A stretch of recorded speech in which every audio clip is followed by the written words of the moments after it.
See, one of the most important things நம்ம புரிஞ்சுக்க வேண்டியது என்னன்னா செக்ஷன் 143 ஆஃப் கம்பெனிஸ் ஆக்டில் தான் ஆடிட்டர் வந்து ஒரு கம்பெனி ஆடிட் பண்ணிவிட்டு என்னென்னலாம் ரிப்போர்ட்டிங் ரிக்குவயர்மெண்ட்ஸ் இருக்குது அப்படின்னு சொல்லக்கூடிய செக்ஷன் வந்து செக்ஷன் 143. அதில் தான் வந்து இப்போ நம்ம இந்த கம்பெனிஸ் ஆடிட்டர் ரிப்போர்ட் ஆர்டர் அப்படின்னு இருக்கு இல்லையா, இந்த காரோ 2020மே இந்த 143 ரிக்குவயர்மெண்ட்ஸ் கீழே தான் 143 செக்ஷன் கீழே தான் நமக்கு சொல்லப்பட்டிருக்கு. சரியா?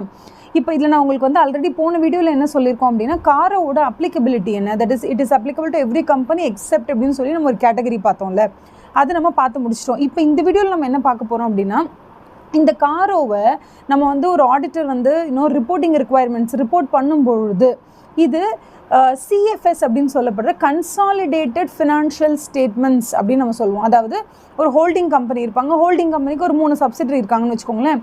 இந்த 3 சப்சிடரி கம்பெனிஸ்னுடைய இன்ஃபர்மேஷனையுமே ஹோல்டிங் கம்பெனியோட இணைச்சிருவாங்க. அதுக்கு பேர் தான் கன்சாலிடேஷன். இந்த மாதிரி